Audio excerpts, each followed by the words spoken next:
Welcome back to Filter. I'm Yuna, hacking and slashing my way through the best of Final Fantasy. The rankings for Filter shows come directly from the responses you post on the G4 website. To make your vote count, log on to g4tv.com/filter and select the Filterator. Then choose a category, vote on a scale of 1 to 10, and we'll take care of the rest. While you're there, be sure to post your suggestions for topics and games you'd like to see appear in future episodes. Did your Moogle flip-flop the first time you saw Leviathan summoned? If it didn't, you might want to check your pulse, because the summon attacks are some of the most transcendent eye candy experiences in the Final Fantasy universe. But which one will conquer all? Let's find out. Ifrit is probably one of the coolest summons, both in 7 and in 10, because the way he just sort of pops out from under the ground and completely looks like the biggest badass you've ever seen, even though chances are you get him relatively early in the game.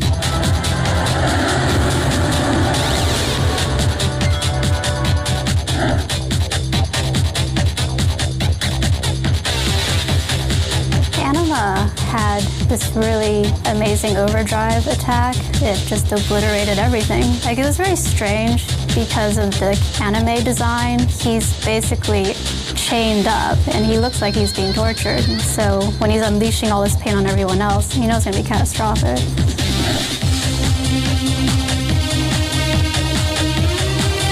Shiva's gorgeous. She's the Ice Queen. What more can you say about that? You know, Shiva has improved over, countless Final Fantasy games, and all of her summons are very dramatic and very dynamic. They're so soft, yet she has so much power behind them.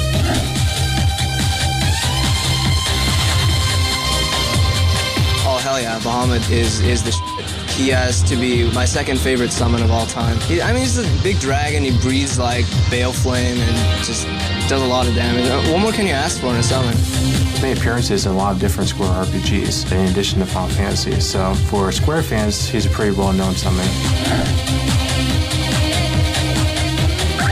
Knights of the Round is probably one of the most damaging summons that you could use in Final Fantasy VII. It's just basically you got all these knights and they would attack your enemy like one after the other. So it was pretty devastating, but it also took a really long time. The animation for it is like 5 minutes long. Longest summon I have ever seen. That summon was like a lunch break. You cast it, walk away, make a sandwich, come back. I'm sensing a pattern here, and I think it keeps involving the number 7. You guys know best, though, and we wouldn't want it any other way. As pop superstar Yuna, I understand what it takes to make great music.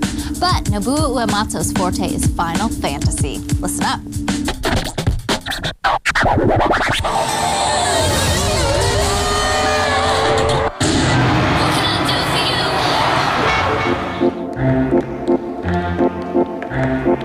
My inspiration for the music in the Final Fantasy series was to draw from my long love of classical music. When I'm scoring a game, I typically like to be involved from the very beginning of the development process. I go into the project with my own theme in mind, and ideally I try to create something new and innovative that goes with the overall feel of the game. I want people to look back in 20 to 25 years and feel the same adoration for Final Fantasy as they did when they first played it. The fact that I've introduced a new generation to the music I love brings me great joy. Talking about music is so stimulating. Maybe we can do it again sometime. We know that Final Fantasy is filled with valiant heroes and fearless femmes.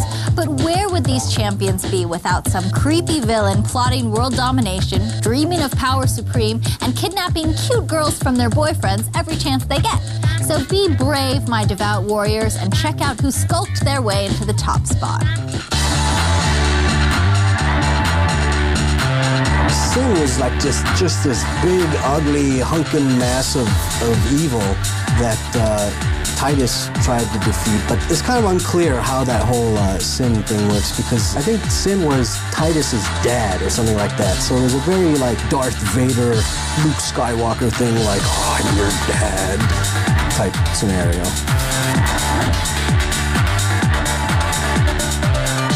Definitely Resist is among my favorite villains ever. mostly because of his laugh, which is sort of punctuated, which is like that, which was really amazing for Super Nintendo technology. My favorite quote from him is, "This is terrible. You sound like chapters in a self-help book."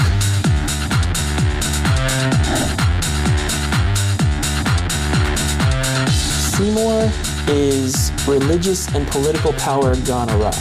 There was no standing up to this guy because he held a really respectable post in Spira, one of the highest you can attain. And if anybody even questions him, he's got the power to disappear you like that. Kuja surprised me. I really liked the transform of Kuja more because it was something fantastical about it. He didn't look threatening, but he was just brimming with power, and he was very elegant. He was threatening. He was a power.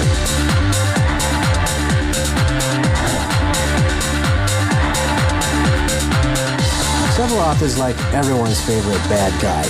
In fact, a lot of Final Fantasy fans, they even like Sephiroth more than Cloud. Sephiroth didn't really get players to hate him until he killed Aeris. The moment he killed Aeris is the moment that put him over the top. From then on, it made taking him down personal. Sephiroth is so mean. He killed Cloud's girlfriend just as they were about to make out. Come on, at least let a guy get a little before you off his girl. We're pushing it to the limit after the break. We'll invoke some more great Final Fantasy moments, and then you're going to tell me what your juiciest fantasy of all time is. Will Cloud and company have the final word, or does Sin have something to say before it's all over? Remain stout of heart, my Final Fantasy fanboys. You will receive your rewards when Filter returns.